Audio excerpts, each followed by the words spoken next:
Pagkatapos silang kumain, sandali pa naman silang nanatili sa restaurant. At dahil nga nasa VIP room naman sila, ay pwede naman silang magstay muna doon. At isa pa, malaya rin silang makipagkwentuhan doon. Nagkwentuhan pa rin muna sila doon na magkakapatid at unti-unti ngay nagiging palagay na rin ang loob nila Ashley, Sherwin at April kay Jessie. Nakikipagkwentuhan na kasi sila dito at nakikipagtawanan na rin. Nga pala Shirley, nabanggit mo na ba kay Daddy na magkakaayos na tayo? Tanong na Jessie kay Shirley. Di pa ate, di ko pa naman din siya ulit nakakausap. Sagot naman ni Shirley habang kumakain naman sila ngayon ng dessert. Dahan-dahan namang tumango si Jessie at may bigla siyang naisip. Hindi ko pa rin naman to nababanggit kay Daddy. What if i-surprise natin siya? Malapit na rin kasi ang birthday ni Daddy at parang mas magandang birthday gift to sa kanya. Surprise birthday party. Ano sa tingin niyo? Suhestyon ni Jessie sa kanyang mga kapatid. Di pa rin niya kasi ito nababanggit sa kanilang ama dahil busy nga ito ngayon sa kanilang kumpanya. Nakikita naman silang mag-ama sa kanilang bahay pero hindi na rin naman sila gaano nakakapag-usap pa dahil pagod na nga si Joel sa buong maghapong trabaho nito. Nagkatingin na naman sina Shirley at ang iba pa niyang kapatid dahil di pa rin naman talaga niya nababanggit sa kanilang ama na napatawad na rin to ng mga kapatid niya. Sige, pwede naman ate, sagot na Shirley sa kanyang ate Jessie. Sige, basta wag mo muna itong mabanggit sa kanya ha. Kapag tinanong kanya, sabihin mo na lamang nakapag-usap na tayo. Wag mo munang banggitin sa kanya ang tungkol sa pagkakaayos naman ng iba pa nating kapatid. Nakangisi pa na sabi ni Jessie. Nako, sigurado ako. Matutuwa talaga si Daddy dahil dito. Dagdag pa ni Jessie at kita mo sa mata nito na excited nga ito sa kanilang plano. Sige ate, basta sabihan mo na lang ako kung anong dapat natin gawin at kung anong may tutulong pa namin sa'yo para sa surprise party na yan. Nakangiti rin naman na sagot ni Shirley kay Jessie. Nag-usap na rin sila doon sa iba nilang balak gawin sa party dahil naalala ni Jessie na 2 linggo na lamang at birthday na pala ni Joel kaya kailangan na talaga nilang magplano ngayon pa lang. Pagkatapos silang mag-usap-usap, umalis na rin naman sila sa restaurant at inaya nga ni Jessie ang kanyang mga kapatid sa mall. Balak niyang ipag-shopping ang mga to. Gusto niya kasing mararanasan na ililibre or ipapag-shopping niya ang kanyang mga kapatid dahil may iba siyang kaibigan na ganon ang ginagawa kaya gusto niya tong ma-experience. Pagkarating sa mall, nakasunod lang naman sina Shirley at ang kanyang mga kapatid kung saan pupunta si Jessie. Napapatingin pa nga sa paligid ang mga kapatid ni Shirley dahil hindi naman talaga sila namimili ng mga damit nila sa mall. Tamang damit lang sa Tiangge ang binibili nila dahil mas mura nga doon pero maganda rin naman.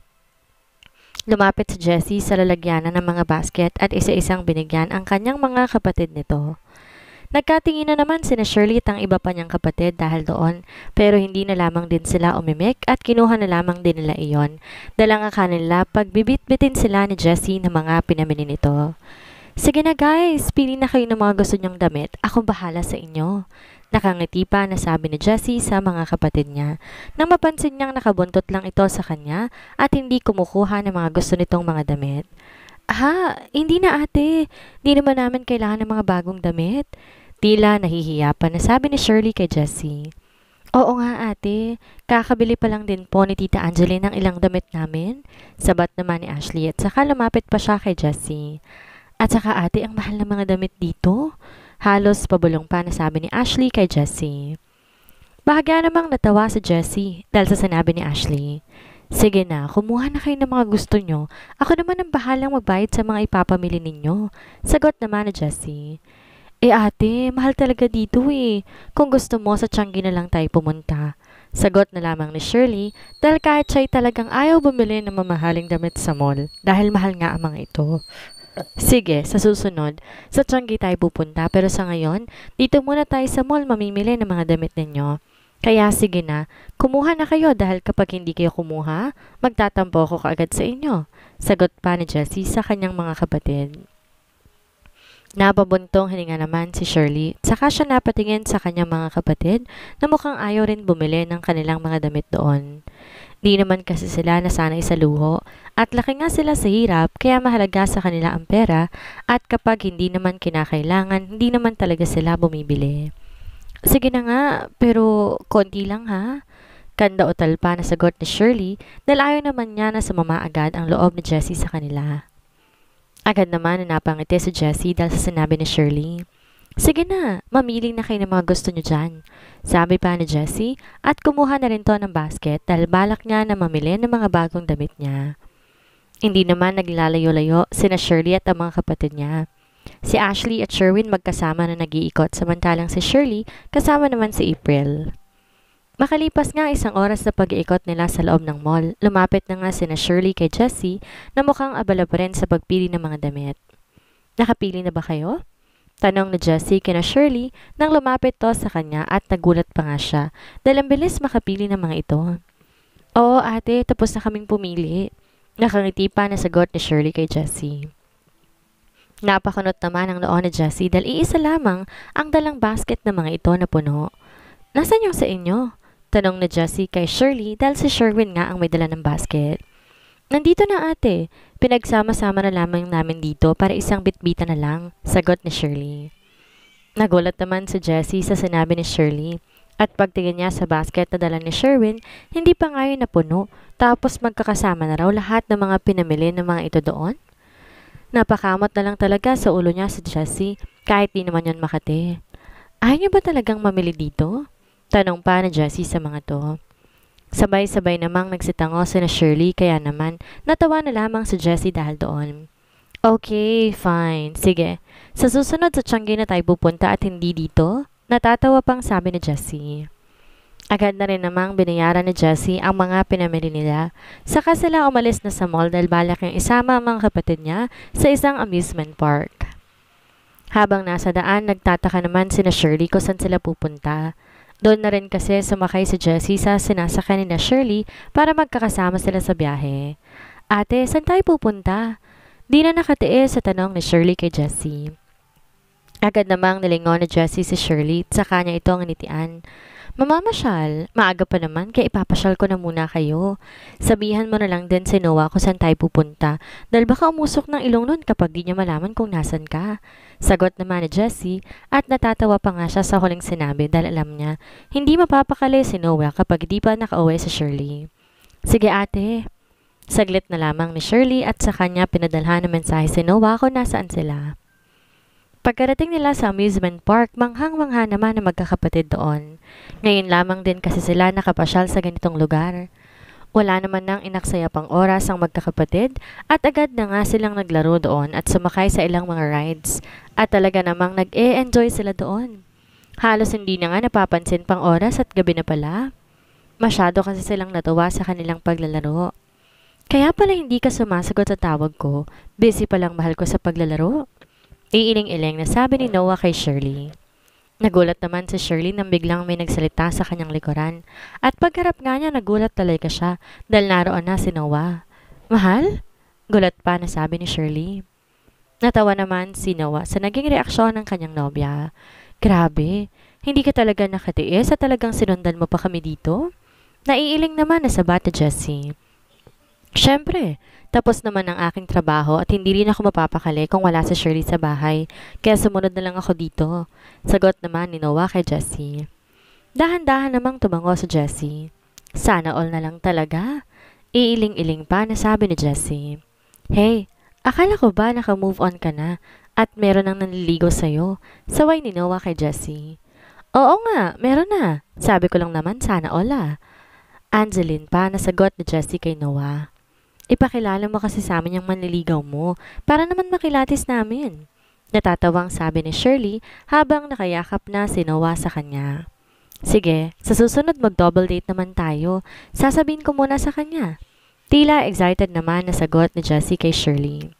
Bigla kasi siyang na-excite sa isipin na yon. Balak na rin kasi talaga niyang sagutin si Greg, sadyang abala lamang siya ngayon kaya hindi niya ito nakikita pa ulit. Hey guys, kamusta kayo? Nag-enjoy ba kayo kasama ng ate Jessie ninyo? Baling naman ni Noah sa mga kapatid ni Shirley. Opo, Kuya Noah, nag-enjoy po talaga kami ngayon. Masaya po pala dito? Nakangiti pa na sagot ni April kay Noah. Mabuti naman kung ganun. Sige, sa susunod babalik tayo dito. Pero sa ngayon umuwi muna tayo dahil malalim ng gabi. Sagot naman ni Noah. Sabay namang napatingin si Shirley at Jessie sa kanilang suot na relo at nagulat nga sila dahil alas 9 na pala ng gabi ni hindi pa man lang sila kumakain ng dinner dahil naging abala nga sila sa kanilang pamamasyal. Napansin naman ni Jessie na biglang lumungkot ang mukha ng bunso nilang kapatid, kaya naman agad na niya tong nilapitan. Huwag ka nang malungkot, baby girl.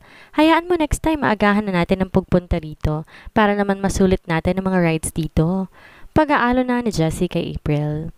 Nag-e-enjoy pa rin kasi talaga siya doon, kaso masyado nang malalim ang gabi kaya mas mabuti pa na umuwi na muna sila at babalik na lamang sila sa ibang araw. Agad namang tumango si April, saka itong ngumiti sa kanyang ate Jessie.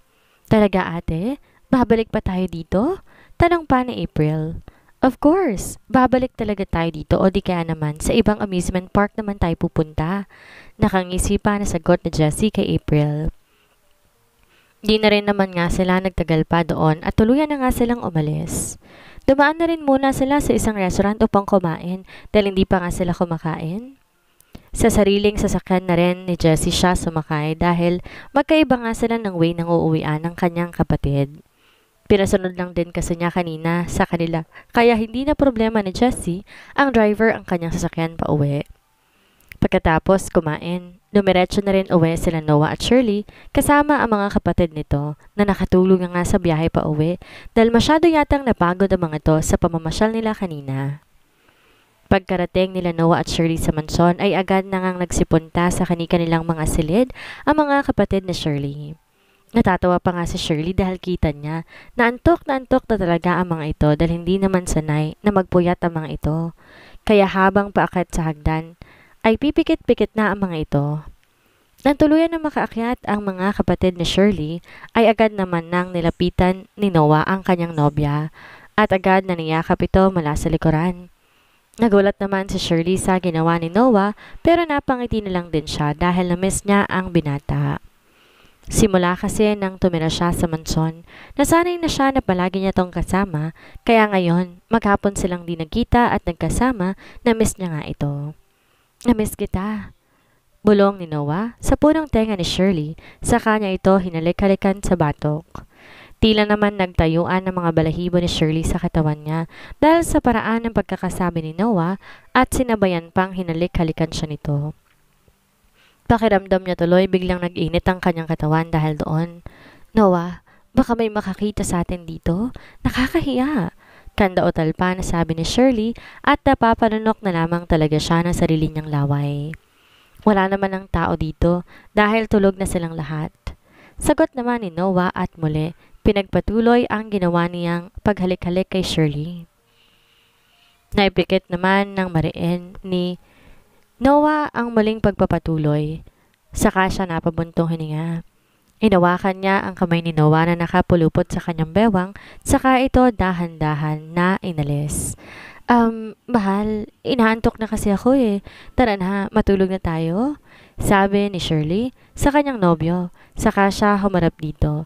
Pero mali ata ang desisyon niyang yon dahil pagharap niya sa binata ay agad ditong sinunggaba ng kanyang labi kaya naman nanlaki na lamang ang kanyang mga mata dahil sa ginawa ni Noah.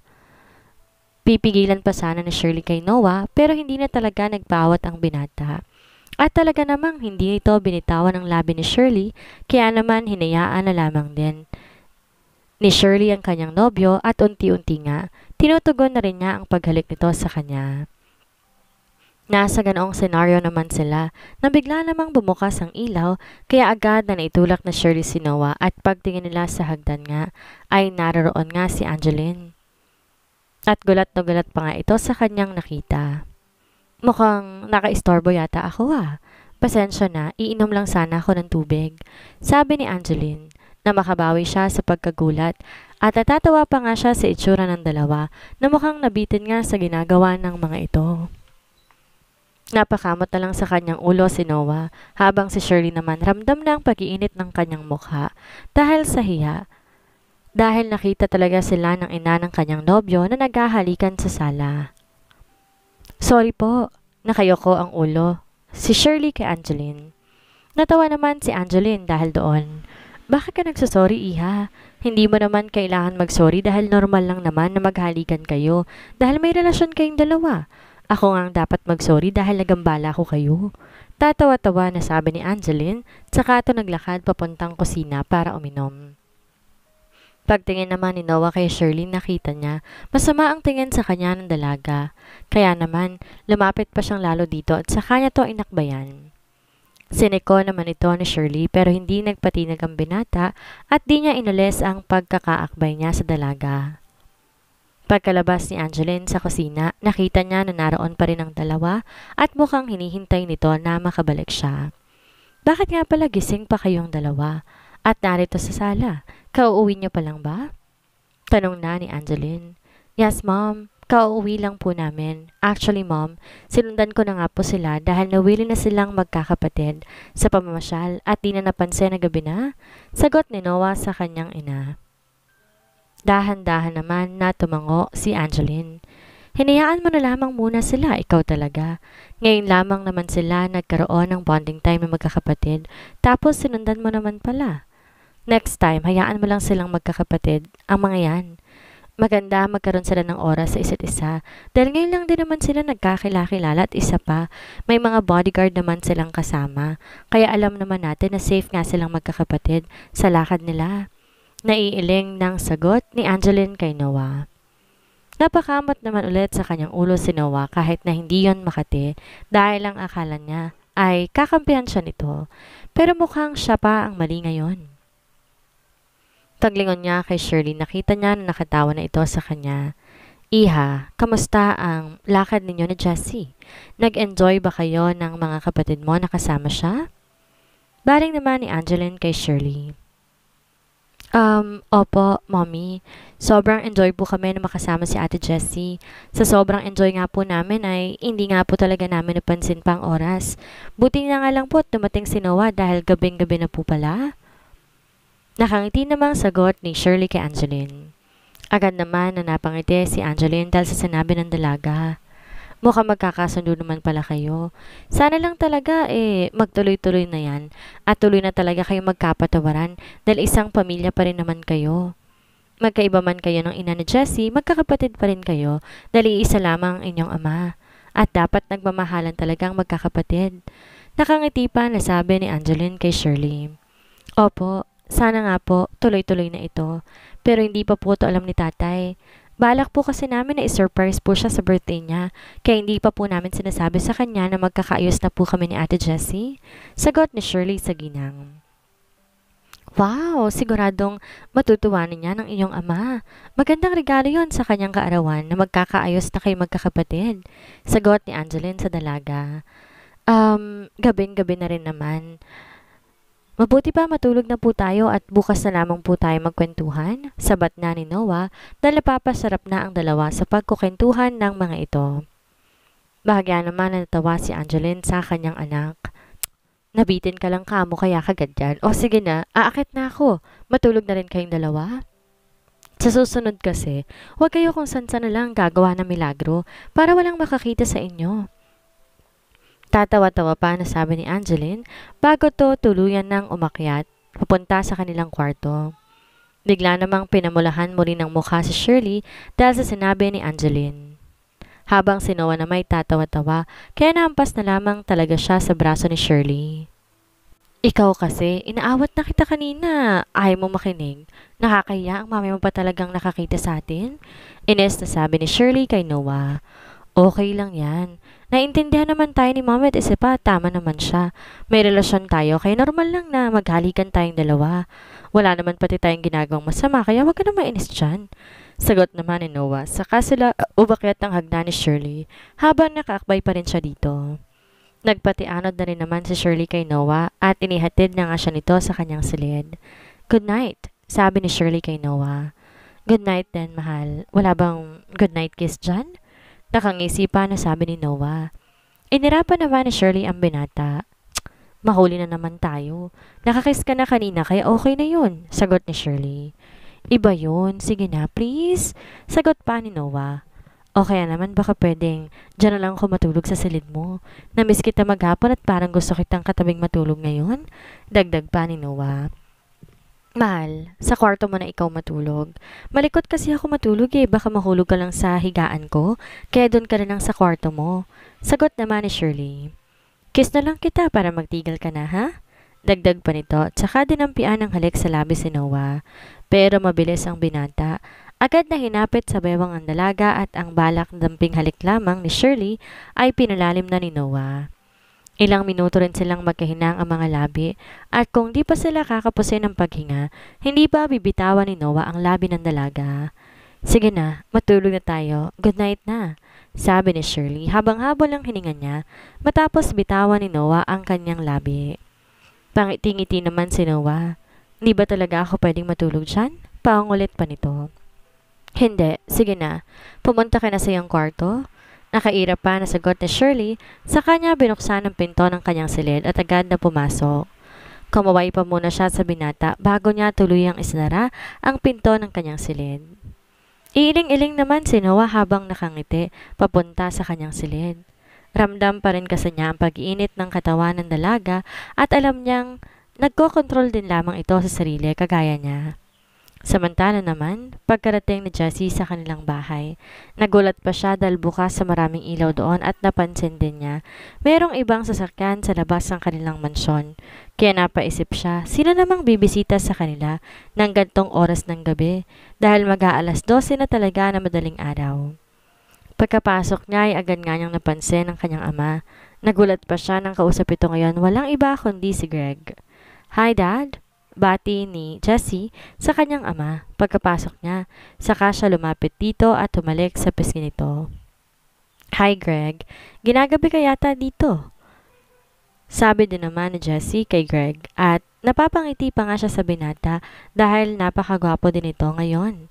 Teka anak, bakit ngayon ka lang? Ginabi ka na yata sa iyong lakad. Saan ka ba nagpupunta at inabot ka ng gantong oras? Sabat naman ni Joel dahil alas 12 na ng madaling araw. Bigla namang kinabahan si Jessie at agad nga siya nag-isip ng idadahilan niya dahil hindi niya po pwedeng sabihin sa kanyang ama na magkasama sila ng kanyang mga kapatid. Kanina dahil kapag malalaman ito yon, di na nila magagawa pa ang binabalak nilang surprise party para dito. Ano po dad? May pinuntahan lamang po ako? Pasensya na po. Kanda o talpa na sagot ni Jessie sa kanyang ama.